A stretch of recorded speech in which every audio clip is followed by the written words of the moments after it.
Did you know that Winston Churchill had a bittersweet relationship with the BBC? He used it to great effect during the war years. But before the war years, things were not so sweet. The incident begins in 1926, when Churchill, as Chancellor of the Exchequer, passed a bill that ended coal subsidies. And this meant a reduction in wages of the workers as profits had shrunk. The NUM, the National Union of Mine Workers, were fighting the decrease in wages. But the real blow to the Tory government came when the TUC, the Trade Union Congress, proclaimed a general strike throughout the country, through all industries. And this brought the TUC head-to-head with the Tory government, and especially with Churchill. You see, Stanley Baldwin, the Prime Minister, had given Churchill charge of the British Gazette, a newspaper. And in it, Churchill's rhetoric against the protesters was considered belligerent. He was like a fish in water. However, in the protests themselves, there were 1,300 prosecutions for violence, which means that as fiery as Churchill's rhetoric was, there were real incidents of violence in the protests themselves. Apparently, it was at this point that Churchill wanted to commandeer the BBC to fight the TUC. Now, this wasn't very important because the BBC was already in the government side, but in trying to forcefully commandeer the BBC, Churchill made a lifetime enemy of Sir John Reith, the Director General of BBC. Apparently, Sir John Reith wrote in his diaries, he, meaning Churchill, was really very stupid at the time. Now we know, of course, that in 1933, you know who came to power. No, you know who came to power. Yes. Germany was beginning to rearm pretty extensively. It actually used the cover of its civilian aviation industry to arm its military air force. Eventually, it wasn't any secret.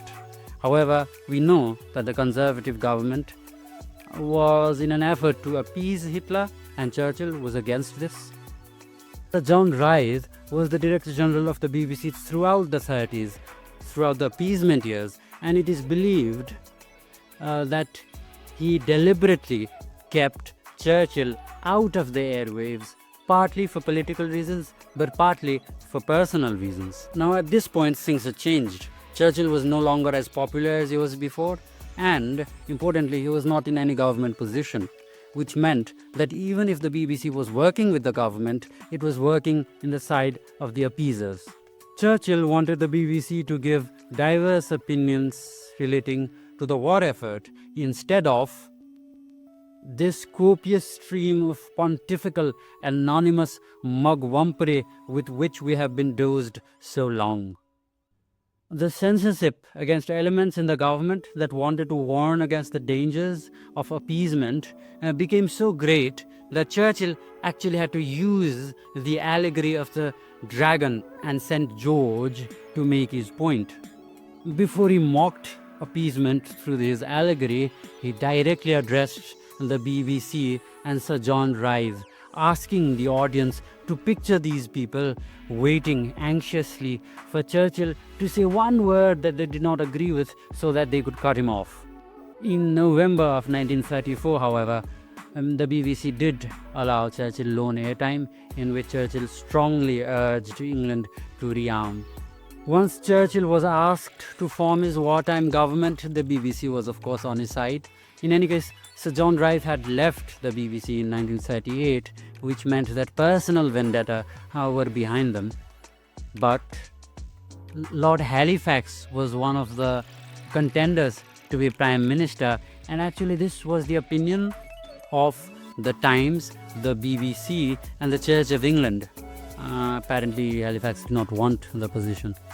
Well, then the war was that. But after the war, you see, the BBC still remained a monopoly, and Churchill perceived it to have left-wing leanings. In 1955, a different company, the ITV, started broadcasting, and BBC was no longer a monopoly. We do have a question, a sort of question on our hands, to ask whether if the BBC had been more tolerant of Churchill's rhetoric during the appeasement years if that would not have made a significant difference in England's ability to rearm itself before the dangers had become so perilous. But we do not know how the British public would have reacted to constant appeals to rearmament so early in the 1930s. So we'll never know what role the BBC could have played.